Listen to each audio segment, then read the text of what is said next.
આને શું કહેવું તે સમજ બહારનું છે।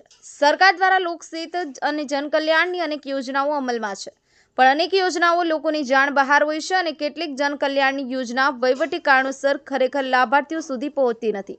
તેવો જ એક કિસ્સો વડોદરા જિલ્લાના સાવલીમાં જોવા મળ્યો, જ્યાં વહીવટી કારણસર સરસ્વતી સાધના યોજનાની ધોરણ 9માં પ્રવેશ વખતે 2023ની સાલમાં અને હાલમાં પણ વિદ્યાર્થીનીઓને મળ્યો નથી અને ખાનગી ખુલ્લા ખેતરમાં 900 જેટલી સાયકલો વરસાદમાં કાટ ખાતી જોવા મળી હતી।